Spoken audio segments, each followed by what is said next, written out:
I'm so impressed you're all here.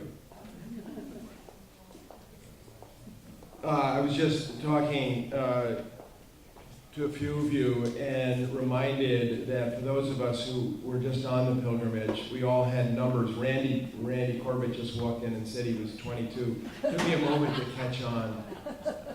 There were 36 of us on this journey, and we all, like summer camp, labeled ourselves with a number so that we could keep track and keep count. And so, I see, Brian and Catherine, that you came home. 6 and 7 are here. 6 and 7 are here, okay. Yeah. We left 6 and 7 behind. Actually, we left half of the journey behind. That's pretty funny. And just a reminder about a pilgrimage. What a pilgrimage is people who travel in search of the touch of God. That's what we're all seeking. And 36 of us went in the footsteps of Francis, a bunch of of whom are here. And there was, a few things that you can't completely mess up. One of them is to go to Italy with 36 people who want to be together, want to pray together, and then to eat together, multi-course lunches with a few glasses of wine in the evening. Yes, so it was really a beautiful thing, and I'm really aware that in putting this together, this was actually way harder to do than it should have been. First of all, I put it all together, then the computer crashed. My thing crashed. I had to redo it. And in the redoing, I lost a lot of the great photographs that many of you have sent to me. So for that, I'm sorry. Because, for instance, Randy Corbett is here, took some really beautiful shots, and some of which made it, and some of which did not. So this is obviously Francis here, and this is probably the most famous picture of Francis, and it's in the lower basilica that was built just after Francis's death. And you can see the stigmata and his long fingers there. Now, we came in different ways, but we started off in Orvieto, which is a town that, oh my gosh, was that beautiful or what? Holy smokes, what a town that nobody knows about. And we went to a cathedral that nobody knows about, and Jack Bolson told us a great story about how the Germans and the Americans, the Allied forces in Italy, called this a neutral town, and therefore did not bomb it to smithereens. And a great story that I'm not going to share because we don't need time, but the town was saved really by the insights of, I think, by the German major who rolled down, had sent someone down the hill in a Volkswagen and said, let's just move the fighting further up or down the valley. I can't remember which direction they were going. And those of you who've been in Italy, this is just a picture of the altar area in Orvieto. Just to say, like, you never heard of this church, and I can't think of a church in the United States that looks anything like that, and to a certain extent having that kind of glory. And this is a church that was built around this. This is a very, very famous story in the mystical world about a Catholic priest, well, they were all Catholics at that point, who did not believe in the real presence in the bread and wine of Holy Communion. And while he was the fracture, breaking the host, it's known as the fracture, that the host bled, and it bled onto the corporal. And that's the corporal that it bled on, and then they built this incredible cathedral around it. But it wasn't only great cathedrals. I'm just going to give you some action shots to give you a sense of this thing. This is when the group was coming together. We were sitting outside Orvieto at a little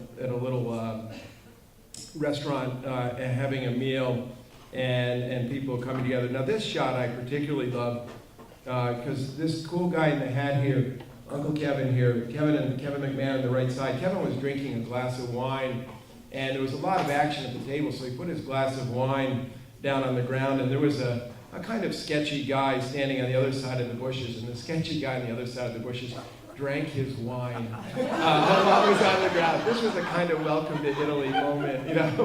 We'd all been there for 12 hours, and Kevin picked the glass up, and there was nothing left in it. So we'd like to think of that as a ministry to this man who really needed a glass of white wine with his lunch. And this was trying to get the crew together, and then that's what we actually looked like as we started our trip on that sunny day in Orvieto, looking bold and beautiful. And this is a picture of, obviously, of Jono and Lisa. And Jono was our chaplain and hero on the trip because he was in complete pain for much of the trip and soldiered on with great grace. Now, Randy, how the heck did you ever get this picture? Did you go in a helicopter? I bought the book. You bought the book. Okay, so I was like, oh my gosh, Randy Corbett can levitate. Anyway, so this is the above picture of Assisi. And here's another one from Assisi from above. And I know many of you have been there.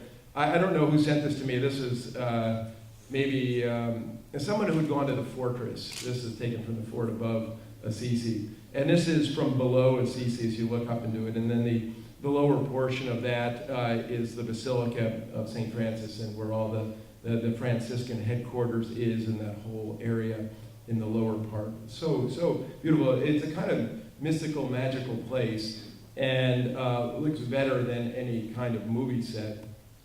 And we ate, and I just have a ton of these pictures. I mean, we ate, and we ate some more. Our next morning, our first morning there was a Sunday morning, and this was about 8 o'clock in the morning, and this is the basilica, the bottom portion of the Basilica of St. Francis.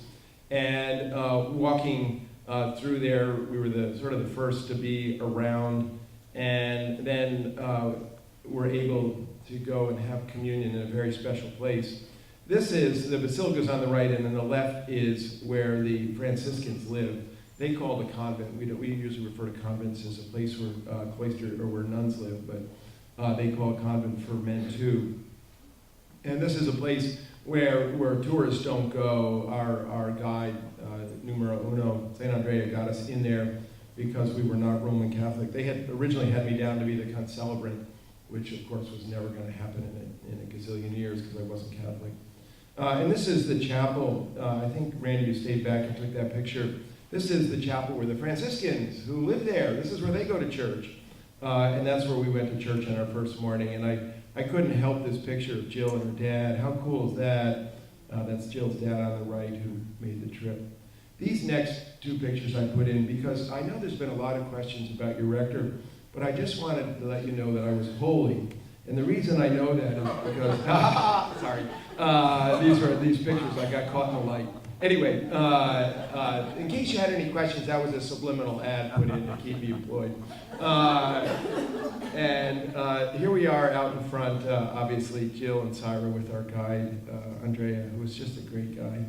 We said that if anybody has a daughter who needs marrying, we approved him by the end of the journey. This is a view from the steps where the basilica is over the lower portion and then out into the lower valley. That lower valley, during Francis's day, had nothing in it but fields, and now it's built up, and it is essentially Lower Assisi. And this next picture doesn't do it justice, but this is the men's room. This is the bathroom with the world's greatest view.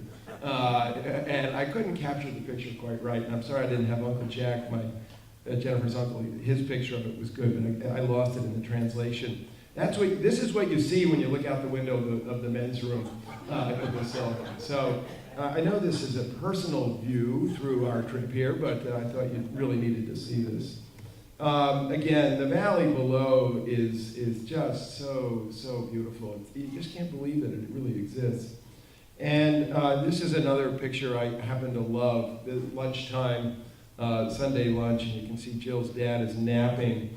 And the crew sitting outside in the sun.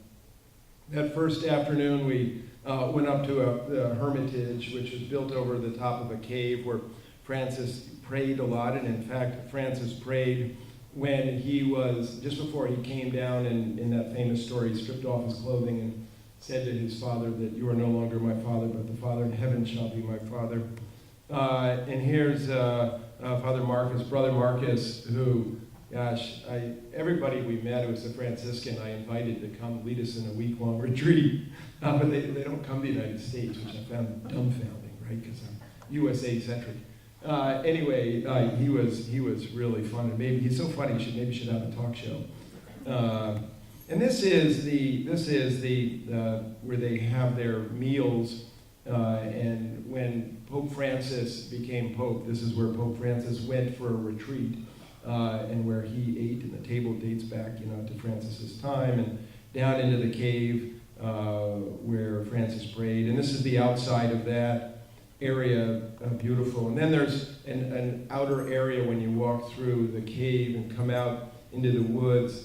And this is, I know there was a posted picture of me lying next to this statue in the perfect prayer position. Francis staring up into the skies, and we gathered outside at this outdoor chapel for about 20 minutes of quiet meditation. And to the one of us, we all loved that. Just being in the dappled sun on a mountainside where Francis had also sat in the dappled sun and listened to the birds. And at the end of that, someone took a great picture of Dick and Molly here. So happiness on the hillside on that Sunday afternoon, and a great shot of Sarah too. So I don't exactly have the trip in order, but I'm going to hit all the spots. And this isn't the exact order we went through, but you're going to get all the story anyway. So this is San Damiano, and those of you who listen to the story of St. Francis and the crucifix that spoke to him that said, Francesco, rebuild my church, for it has fallen into ruins. And here, if you look, I don't have a pointer, but I'm going to point. So, you see how there's a roof line right here? That's the original church that Francis rebuilt. So this is the church that Francis rebuilt. You can see the roof line and the wall line for the original structure. And that this is a church that he not only rebuilt, but then was further built out during his life, and where St. Clare, who began the second order of the Franciscan nuns, the Poor Clares, where they lived and made their headquarters during Francis's life. And he came back and was there for a while just before he died. This is my favorite statue. I just love this statue of Francis praying over the countryside here. And it is Franciscan theology connecting earth and heaven, sitting on the earth and praying for the people of the valley below. And this is me trying to figure out how to steal the sculpture. That was the joke I made last week, but then realized there was little kids in the congregation and I couldn't joke about stealing art. But anyway, really, really beautiful. Now, within the town of Assisi, there are, in the byways, you can see kind of how the byways go. Down at the end there is the cathedral that is, the Basilica of St. Clare. And in the Basilica of St. Clare, this is attached to her cloistered nuns, the second order. These women live completely behind the gates. And I went to evening prayer, some of the evensong, some of you did too. And you can hear the sisters singing, but you can't see them. They're completely cloistered. And here is the cross of San Damiano that the sisters brought with them when they moved up the hill. And you can recognize some people in the congregation there praying. I weren't supposed to take pictures, but I beg for forgiveness. I just wanted you all to see where it sits nowadays. And pilgrims come from around the world to pray before that and to ask for the Lord to speak to them as the Lord spoke to Francis. Cruising the mean streets of Assisi at night, we stumbled upon the Pope. This is Pope Jack Paulson, Pope Jack, who was blessing us all as we were coming home with pouring water on us. I'm sure it was holy water, Jack, and it was a most moving moment for me. I think Jack can make a good Pope. And here again, there's tons and tons of these shots of Assisi to see how beautiful the mountainside is. Down below Assisi, Francis lived, when he left Assisi, he moved down the hill to a place that was not a town, that became a town, and this is a church, St. Mary and All Angels, and with a new facade that was built after an earthquake, and here's Mary at the top. And an incredible place, and you're not allowed to take pictures there, but within that building is the Porticulo, which is a church that the Benedictines built for Francis, a little church that they gathered around and lived around, and where Francis died. And so there's the rope that was cincturing his waist when he was there in his death. And that was all beautiful, but you couldn't take pictures of any of that. This is one of my favorite pictures. We got Bill grabbing his head, and if you look closely, Okay, look at both of the heads. What do you notice? No?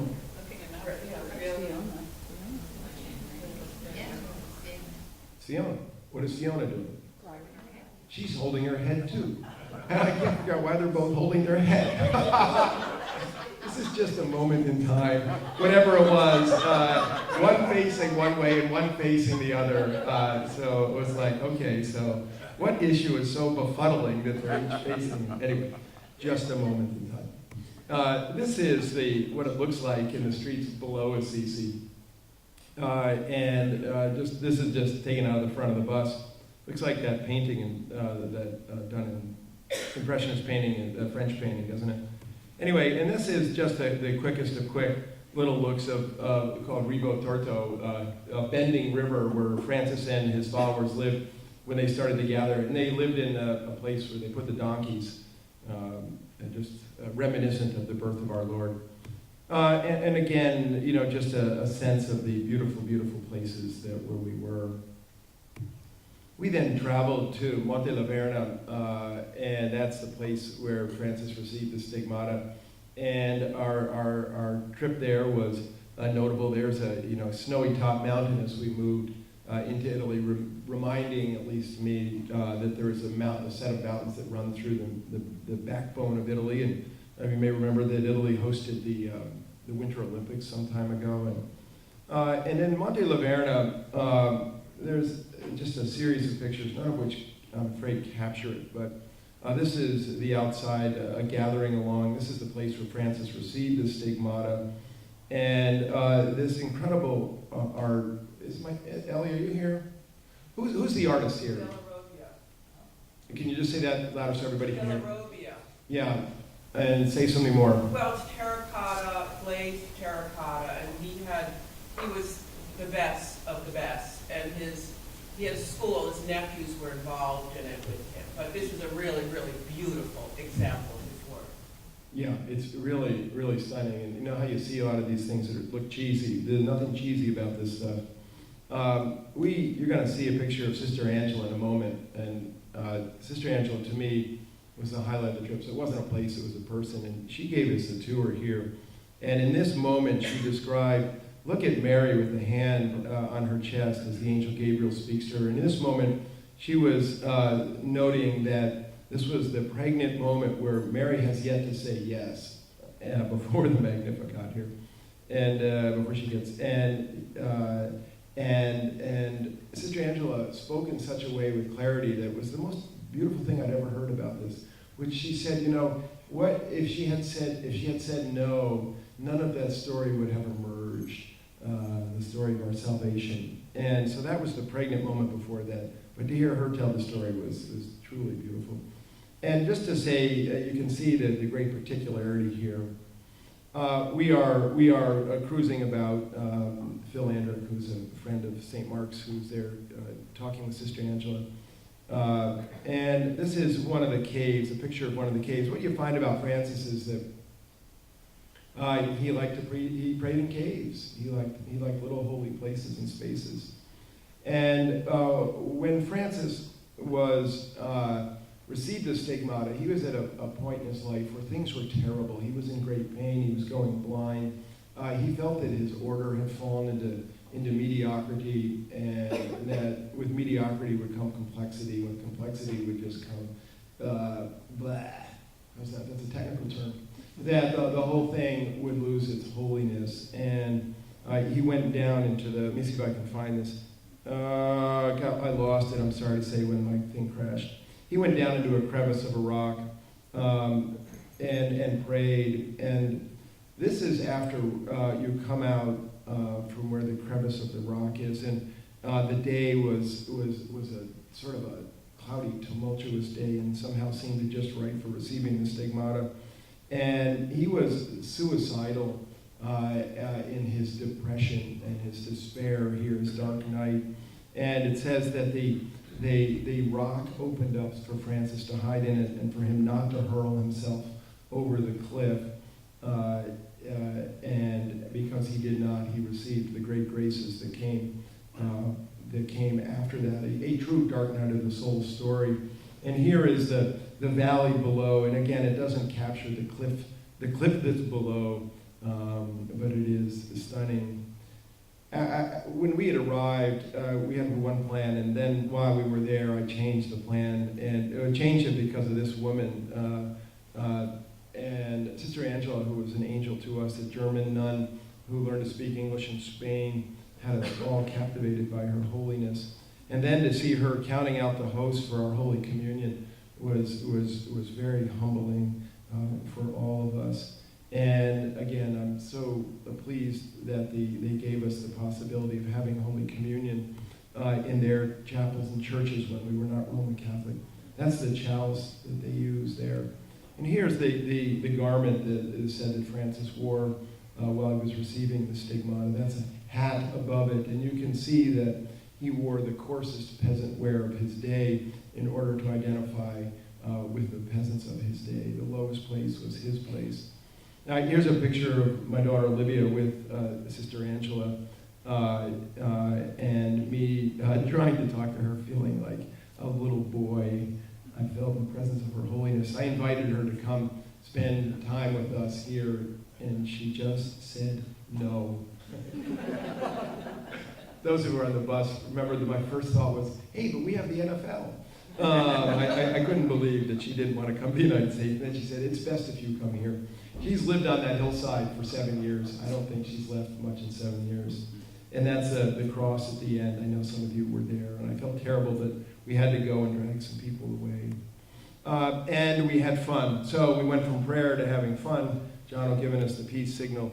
And here we are back out at the Basilica. This is one night I was waiting for somebody, and I took this shot. And then, of course, back to eating as a holy endeavor.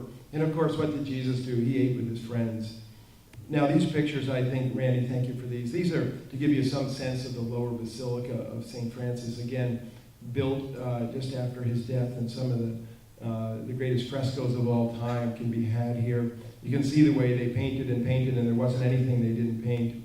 And this is my favorite of the frescoes. This is in the lower Basilica. Francis in the 3 vows. This is the vow of poverty. And if you look closely, you'll see that Jesus is the priest, is the celebrant, and Francis is on the left, and Lady Poverty is on the right, and they are being married. It's a wedding. It's a wedding ceremony. It's just incredibly beautiful to see how that is, the iconography around that. Here's one beautiful couple taken as seen on the streets of Assisi.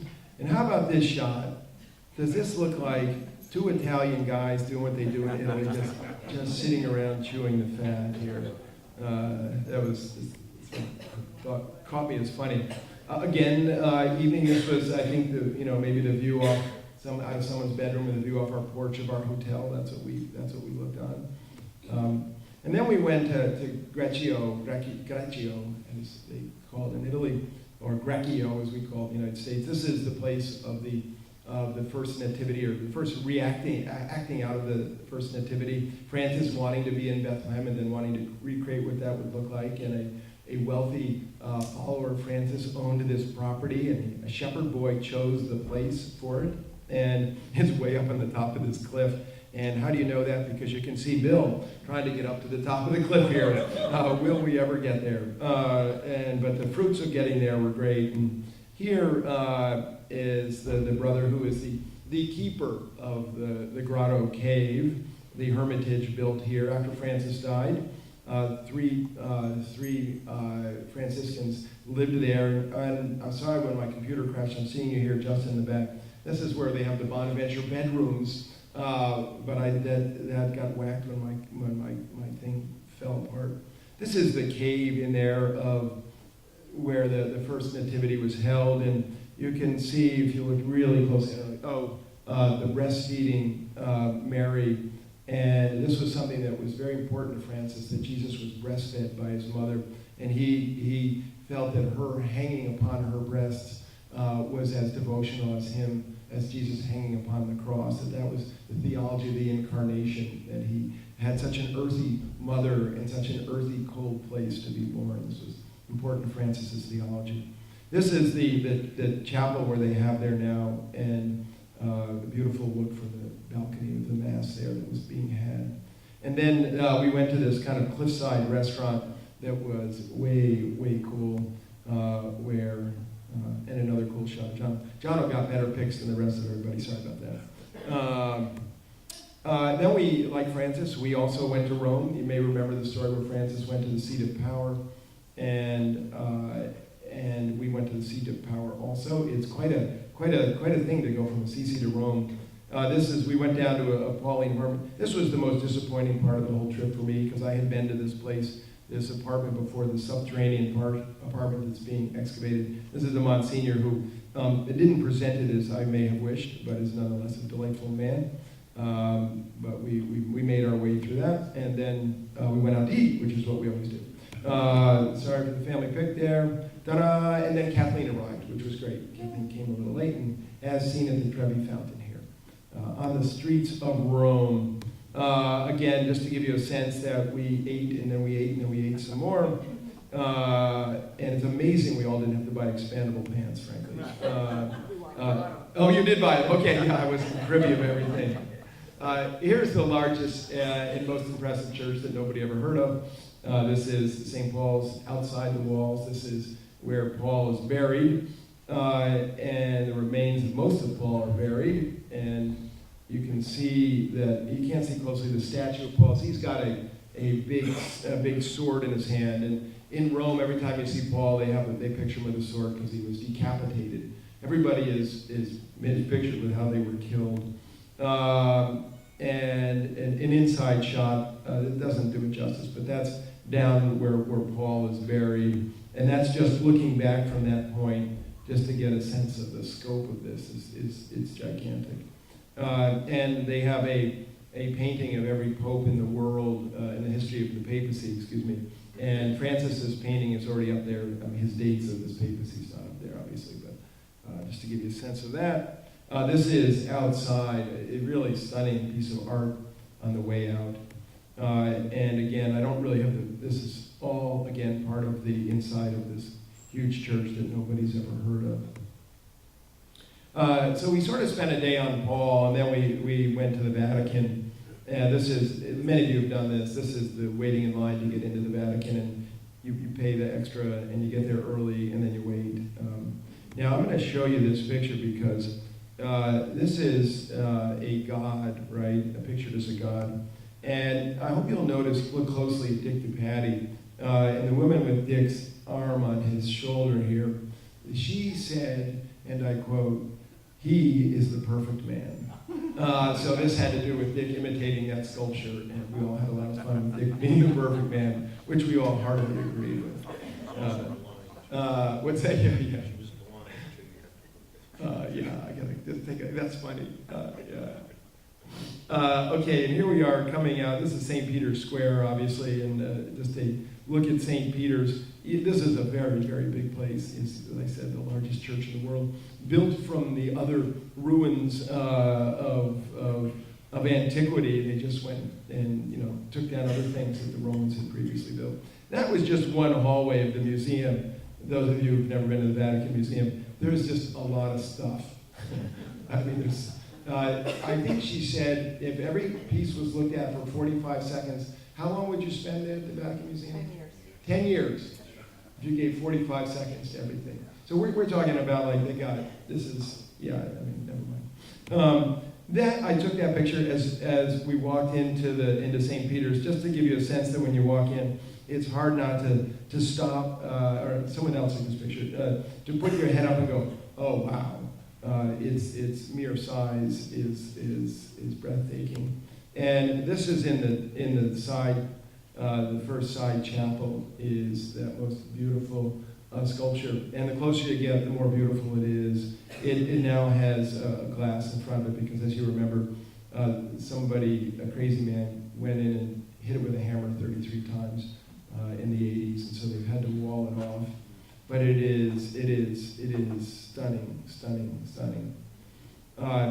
And there was, many of you have been to St. Peter's. I thought the best part of St. Peter's actually was the chapel where they were praying before the Blessed Sacrament, but that's another story. So here we are, again, eating wild boar, because that when in Assisi, it was Assisi. Umbria, they love their boar. A few pictures of the crew, and here we are at another restaurant. I could have done the whole thing as a culinary tour, frankly, but because we ate and then we ate some more. Another picture of the inside of St. Peter's Basilica, just to give you a sense of it. See the upper rim before you get to the ceiling. The upper rim is wide enough to drive a bus along the edge, just to give you a sense of the scale of this thing. And then, sorry, things got in the wrong order. That's our saying goodbye. And we ate. Okay, so we went to the Anglican Center in Rome, which is pretty homey relative to the scale of Vatican City. And this is the embassy to the Holy See. And here is the other Father Justin with a PhD, who's quite a witty man, an Englishman who formerly was the Dean of Virginia Theological Seminary, giving us a talk. It was really fun. And we had a kind of down-home meal there. We had beef stew, which somehow tasted delicious to all of us. And then after, the Anglican Center is in the back of a most beautiful art museum. And just to give you a sense of that, the Doria Pamphylia Museum. Again, not to drag you through the museum, but just get a sense of this as a royal museum of sorts. And we spent time in the bus, as you can see. All pilgrims spend time in the bus, and here we are all sitting with somebody we don't know, talking about our spiritual life. This was Force Holy Social Networking, which was a beautiful thing. And then we ate. And did some more social networking. And then we ate some more, and then we had another meal. And when we were done with that, we had another meal. And then after that, we got on the bus and passed out. Everybody's sound asleep on the bus because they owe some nice pictures of the holy people snoring. I just want to remind you that St. Trizil, as you have said, that God loves us most when we're asleep, and that is a form of prayer. And so here we are in deep prayer.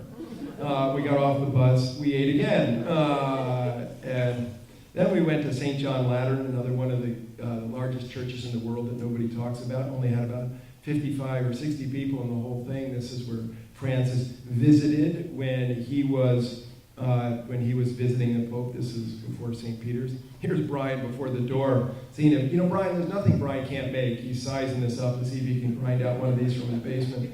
But you get a sense of the size of these things. And this is the inside of St. John Lateran. You can see quite different than St. Peter's Basilica. There's two people seated in the back, and nobody else there. And here above it, there is a statue of Peter and Paul, and each of them has, wait to hear this is just good and Christian gory, half a skull from each of them is interred up there. So they're the remnants of them, the holy bones can be there to make the place holy. And here we are, there's a great statue of St. Francis and his brothers outside of St. John Lateran coming to the seat of power. And so we came to the seat of power. And there's my wife giving praise to God. Look at that. I said, everybody lift their hands, and she's the only one that responded.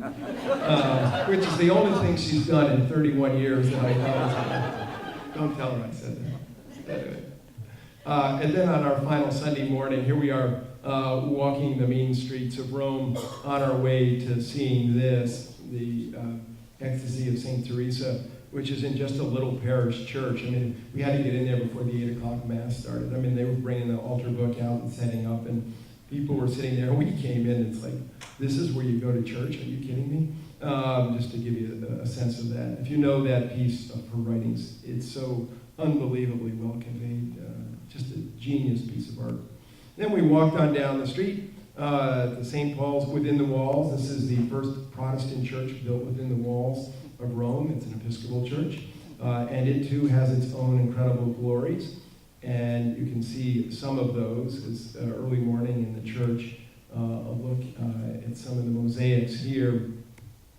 and which have been recently redone in great part to a gift from somebody from Greenwich. So we give thanks for somebody from Greenwich who was gave them enough money to really clean the mosaic properly. And here's the only time you will see Christ crucified on the tree of life, the new Adam. And it's a piece of art and way, way up. It's just so, so beautiful. And that's a headshot of me at the head. I mean, that's Father Austin invited me to preach, which was really fun. And then I love this picture of John and Randy just doing what we did, sitting and eating and talking and sharing. The crew gave me an absolutely most beautiful gift of a chalice, which as my sister pointed out, was the only thing that shut me up all week, along with my cool Italy hat, which I wear with great pride. And I want to finish with the last two sides. One is tiramisu, which we ate a lot of in all different forms, because they eat a lot of it in all different forms. And then finally, here we are gathered again at the outside the Basilica. So that is just a taste of it, and it's a kind of travel log. It's not quite a spirit log. For the spirit log, you have to talk to your friends and see how your friends' hearts were strange on your own. And I intentionally wanted to finish early. For anybody here who wants to ask a question or wants to bear witness to something on that trip that they were just on, anybody with a thought? Yeah, Noreen. I thought, Speak up so everybody can hear you, okay? Sorry. One interesting thing that we heard about the Franciscans was that they would travel and pray, and they would go in groups of 4. So two would pray, and then 2 were in charge of finding food to eat, or finding a place for them to sleep. Or anyway, I thought that was fascinating. Yeah, They would take turns. Yeah. So not only would they travel in 4, and 2 do the work and 2 do the prayers. The 2 that were doing the work were called mothers. A really beautiful attribution of the sort of divine feminine there and the role of women in caretakers, reminiscent, of course, the stories of Jesus and Luke, where clearly the women took care of the followers as the followers of Jesus took care of Jesus. And we see that even in Mark's Gospel. Remember that incredible story where St. Peter's mother-in-law is raised from her sickness and goes to work to serve. But yes, thank you for that. What else? Do you hear? You have a thought? Not spiritual, but those doors were the doors to the Senate. Yeah. They're older than Christianity. Yeah, the door where Brian is trying to see if he can build it. The doors were the doors to the Roman Senate that are older than Christianity. That was the one door that wasn't melted down. Yeah. Well, first of all, thank you to Noreen for all of our crosses, but I wondered if you could talk for a minute about the Tau cross and kind of what that meant to St. Francis. Yeah, okay, so thanks for asking the one question I was never able to answer the whole time we were there. And I'm really going to turn it over to Noreen because I assigned it to Noreen because I couldn't answer the question properly. So this cross that I have on and many of you are wearing, these are the crosses of Franciscans and crosses of Franciscan pilgrims. It was a cross that Francis particularly loved. There has been a lot of conversation about the Tau cross, about what does it mean. I don't have a good picture of it, and my cross is too small, but you see that it looks as though somebody with a robe, like a Franciscan garment, is hanging from the cross, the drippings of the robe on the edges, and that the Tau is imitating the last letter of the Hebrew alphabet, because Francis always wanted it to be last, and that's where the holy place was to be. And Francis's complete and utter devotion to the cross of Christ, the salvific nature of it, and also the pain and suffering of it, and which was very much in keeping with the piety of his time. Francis performed what is known as mortification of the flesh, which to us seems bordering on sick, but in his day was considered what devout and holy people did.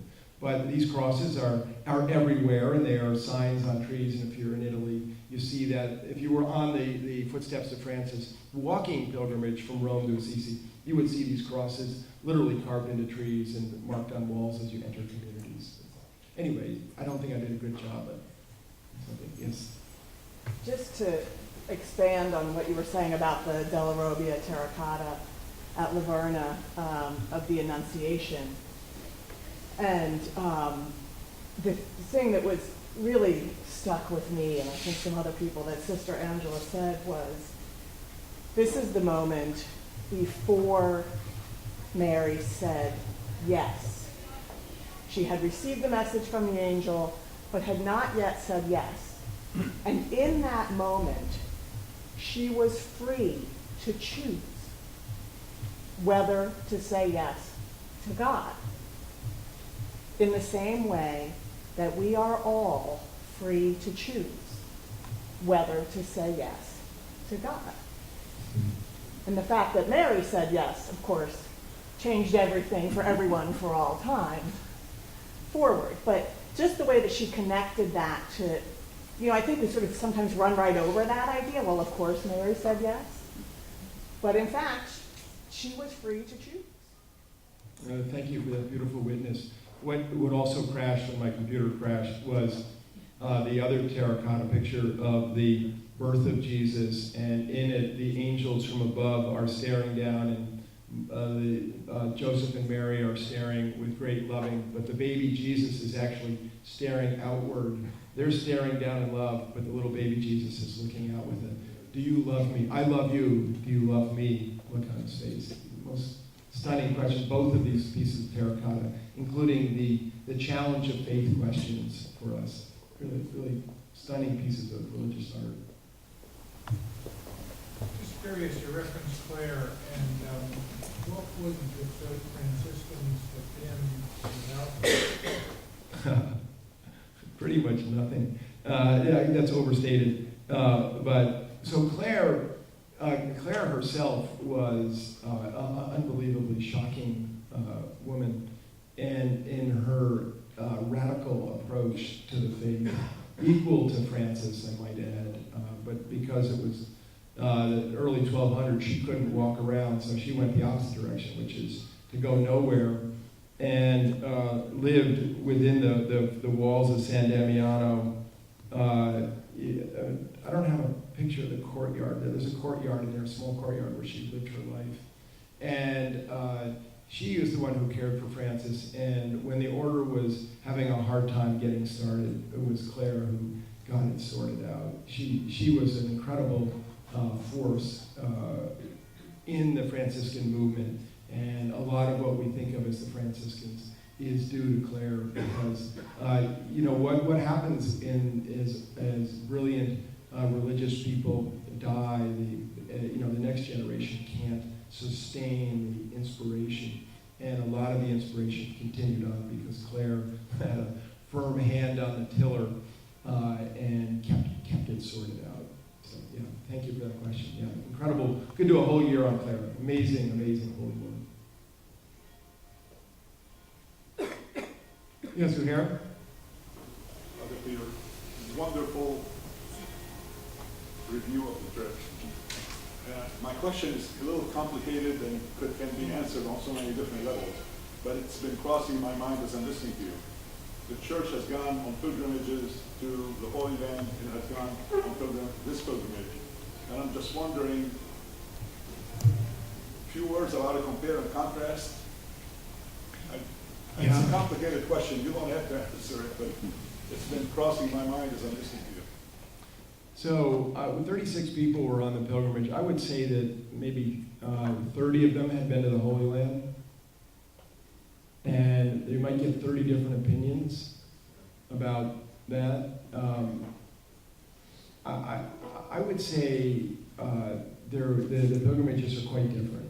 They're really, really quite different. And the Holy Land is the Holy Land for a reason, and it is primal and foundational to our faith lives, and it's the biblical land. So there's much more in the Holy Land than there is, much more touches to the faith life than there is in Italy.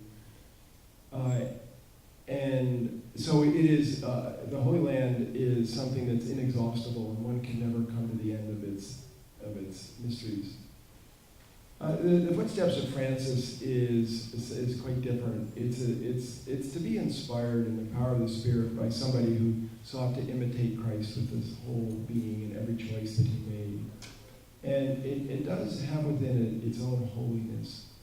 I would say that almost to the one of us, the holiness was in Assisi. It was in the small poor guy, and it wasn't in the papacy. It wasn't in the seat of power in Rome. Now, I don't want to overstate that, but maybe I'm absolutely right in saying that was true for 36 of us.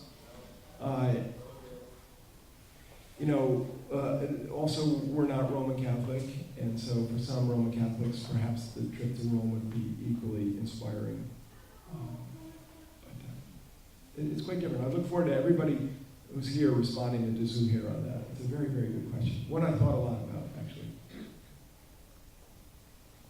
Yeah, Bill? We went in the steps of St. Francis, but I never thought much about what is the heritage, what is the role of the Franciscan in the modern Catholic Church? The role of the Franciscans in the modern Catholic Church. How many of you saw the Wall Street Journal article on, was it last Saturday, on Franciscans in the New York metro area? Anybody see that article? Yeah, Jack. I haven't actually read the article. People sent it to me. I haven't had a chance to read it yet. What, do you remember, did you read the article and can you report on that? Yeah. Yeah. There's something like, so I'll tell you what I was at least told. There's something like 1,350 Franciscans in the New York metro area, and they are in the footsteps of Francis, seeking devotion to their Lord and to serve the poorest of the poor. And it ranges from all the different orders. There's the first order of Franciscan men, there's the second order of cloistered nuns, and then there's the third order of lay people. There's also 250 to 350 other Franciscan nun orders. And in fact, one of those nuns spoke to us, gave us the tour of San Damiano. And she was she not delightful? Oh my gosh, that woman was just a pure delight. And was a Franciscan nun. And so in all shapes and sizes, and at all times, the Franciscans seek humility. They seek to imitate Christ. And they seek not to get caught up in the more highfalutin things of church. And you may know that, for instance, when there was the complete and utter meltdown of the Diocese of Boston over the clergy sexual abuse scandal with Cardinal Law, the next person they put in there was a Franciscan, and that was all done intentionally. They needed to have somebody of great humility to come forth. I would say that it's true that all the Franciscans we met on the road were people that we all fell in love with by the simplicity of their spirits. It was really, really beautiful. A beautiful witness to our Lord, a beautiful witness to our faith. And in that way, you wouldn't say that everybody you met in the Holy Land was a beautiful witness to our faith. You might say the place was particularly moving, but not always the people. And here I would say we met many people that were very moving, though it's a derivative place, right? One last thought, and then let's all go to church. Anything else? Okay, here's my last thought. You ready? We ain't done yet. So, Holy Land 2019. I'm looking for another pilgrimage, maybe in the fall. Maybe we'll do another one in the spring. Got to hit the road. I got a few ideas for some very, very cool retreats coming up in the next year. And then in the year after, in 2020, whether or not it's Footsteps of Paul, or we go to Canterbury, or something like that. So I'd love it if you'd give me feedback and suggest some places, because we're only home for a few weeks, and it's time to hit the road again, which is what Tom and Charlie do. Okay, God bless you. See you real soon.